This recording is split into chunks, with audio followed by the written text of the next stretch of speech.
राजस्थान में लगातार gang war, लूट डकैती की वारदातों में इजाफा हो रहा है, लेकिन पुलिस कुछ नहीं कर पा रही है, जिससे बदमाशों के हौसले बुलंद हो रहे हैं, तो वहीं जनता खौफ के साए में जी रही है। ऐसे में बढ़ते अपराधों के लिए राजस्थान के लोग किसे जिम्मेदार मानते हैं?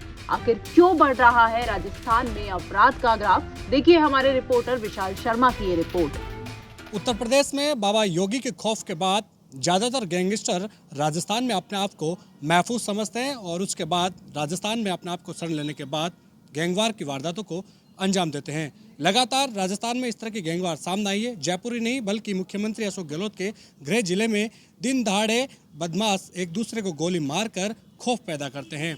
ऐसे में लोगों से जानते हैं किस कदर राजस्थान में अपराध बढ़ता जा रहे हैं। आप पुलिस अधिकारी रह चुके हो और ऐसे में लगातार राजस्थान में पिछले सालों के मुकाबले इस साल और इस बार क्राइम का ग्राफ ज़्यादा बढ़ा है। क्या वजह मानते हैं आप? इसकी एक ही वजह, राजस्थान सबसे शांत प्रदेश था।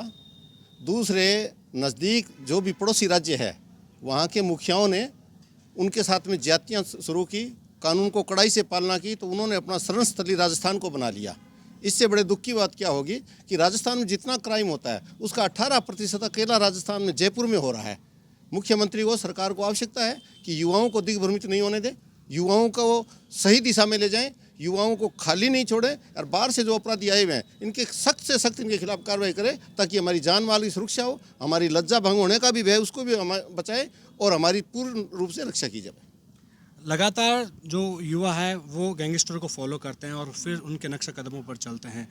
इस कदर के मामले बढ़ते जा रहे हैं। चाहे पेपर लीक की बात करूँ, जो पढ़ने के लिए आते हैं और फिर यहाँ पर पेपर लीक में लिप्त हो जाते हैं, आरोपी बन जाते हैं। किस कदर युवा भटक रहे हैं? जी, बहुत ही बुरे हालात हैं राजस्थान के, क्योंकि जो कानून है, लॉ एंड ऑर्डर तो बिल्कुल पूरी तरह से ख़त्म ही हो चुका है। और अशोक गहलोत जी से अब रिक्वेस्ट भी क्या करें, अब रिक्वेस्ट करते करते काफ़ी समय हो गया। बड़ा आंदोलन होगा तभी उन्हीं को समझ में आती है सारी बात। तो जो युवा है वो सोशल मीडिया के माध्यम से पूरी तरह से बिगड़ता हुआ हालात में जा रहा है।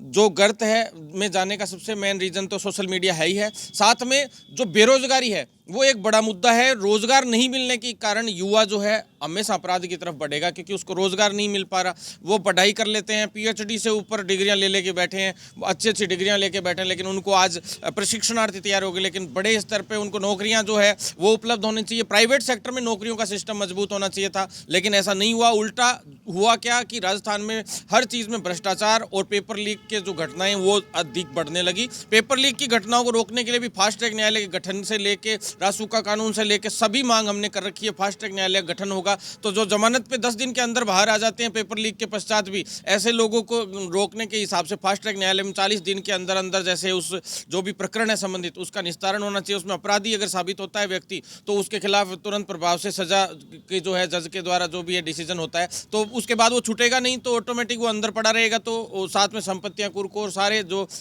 मजबूत कानून लाए जाएंगे तभी कुछ ना कुछ बदल पाएगा राजस्थान में। साथ में जो बुलडोजर वाला जो तरीका है, गैंगस्टर एक्ट के तहत, कानून के तहत कार्रवाइयाँ हो और बड़े स्तर पे कार्रवाइयाँ हो, और जो नशे से संबंधित अपराध से जुड़े हुए जो गाने होते हैं, बड़े बड़े जो सॉन्ग्स आ जाते हैं और उनके ऊपर जैसे कई बड़े बड़े जो गायककार हैं वही इन सिस्टमों को बिगाड़ रहे हैं। गलत तरह के गाने होते हैं उनके को रोकथाम हो, और जो रील्स बनती है फिर सोशल मीडिया वायरल होते हैं। आईटी टीम के एक्सपर्ट्स जो हैं उनका हो, पुलिस की जो पे ग्रेड है वो 3600 कम से कम हो, ताकि उनको सशक्तिकरण मिले और मजबूती मिले, जिससे वो अच्छे से काम करेंगे। उनकी छुट्टियां समय पे हों, प्रमोशन भी शुरू होने चाहिए कांस्टेबल्स के लिए भी और सभी के लिए। तो इस तरह की घटनाएं होंगी तब जाके ही सरकार का सिस्टम और खाका सुधरेगा।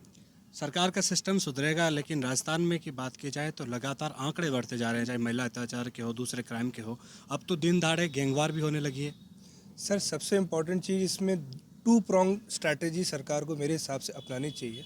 आईपीसी, सीआरपीसी और बहुत सारे जो क्रिमिनल जो इन्फोर्समेंट लॉज हैं वो तो बहुत अच्छे हैं ही, पर जो सोशल मीडिया पे जो ये गैंगस्टर्स हैं इनको युवा सेलिब्रेट करते हैं, वो जो सेलिब्रेशन है उन युवाओं का वो तुरंत प्रभाव से रुकना चाहिए।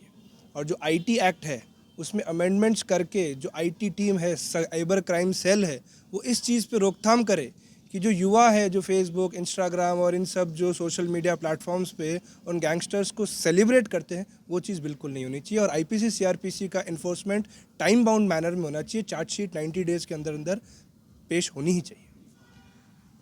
10 तारीख को बजट पेश होना है और उससे पहले मुख्यमंत्री ने सभी विधायकों से फीडबैक भी मांगा है। उसमें कहीं ना कहीं क्राइम को लेकर, कानून व्यवस्था को लेकर फीडबैक मांगा गया। राजस्थान में इस साल चुनाव है, उसके नज़रिए से लगातार जब इस तरह के मामले बढ़ते जा रहे हैं तो सरकार कितनी संजीदा है युवाओं के लिए, लोगों के लिए? मुख्य बात यह है कि सरकार संजीदा विचारों में तो है, लेकिन व्यवहार में सरकार की कहीं संजीदगी प्रतीत नहीं होती है। जब युवा 4 साल पढ़ के और परीक्षा देके वापस आता है, पता लगता है पेपर लीक हो गया, तो वो युवा सिवाय विद्रोही की और कुछ नहीं रह जाता है। कल्याणकारी सरकारें हैं, संविधान में प्रावधान दिए गए हैं। इसके तहत सबसे पहले सरकार का ये दायित्व बनता है कि युवा सरकार में संपूर्ण अपना भरोसा रखे, और जब उसका विश्वास बिगड़ता है तो अपराध की तरफ बढ़ता है। सरकार ऐसी कोशिशें करें कि अपराधियों को तो दंडित करें, नए युवा उनसे नहीं जुड़े। जैसे आज एक आम बात है कि जितना भी सोशल मीडिया के ऊपर ये गैंगस्टर्स के ऊपर जो एक दूसरे को लाइक करने की बात आई है, तो अभी डीजी ने 3 दिन पहले आदेश दिया है कि जो भी उनको लाइक करेगा उन पे भी मुकदमा होगा। इस तरह प्रवाह के तहत अगर अपराधों को नियंत्रित किया जाएगा तो ही नियंत्रण है। बाकी जहाँ तक रहा चुनाव का सवाल, चुनाव जिस तरह अपराध बढ़ा है, ये न कोई कांग्रेस, न कोई आने वाली दूसरी सरकार, न कोई तीसरी सरकार, इसको तभी तक रोका जाएगा जब कानून पूर्ण रूपेण से प्रॉपर बना के और उसकी क्रियान्वयन उचित किया जाए। बिल्कुल, कानून का क्रियान्वयन होना जरूरी है और यही वजह है कि लगातार जब राजस्थान में क्राइम का ग्राफ बढ़ता जा रहा है और ऐसे में सवाल पर भी सरकार पर भी सवाल खड़े हो रहे हैं, उनकी किस तरह से कार्य योजना है, प्रभावी ढंग से क्यों लागू नहीं हो पाती, जिसकी वजह से दूसरे गैंगस्टर राजस्थान में शरण लेते हैं और यहाँ पर खौफ कायम करते हैं। कैमरा सहयोगी राकेश के साथ विशाल शर्मा, जयपुर, राजस्थान तक।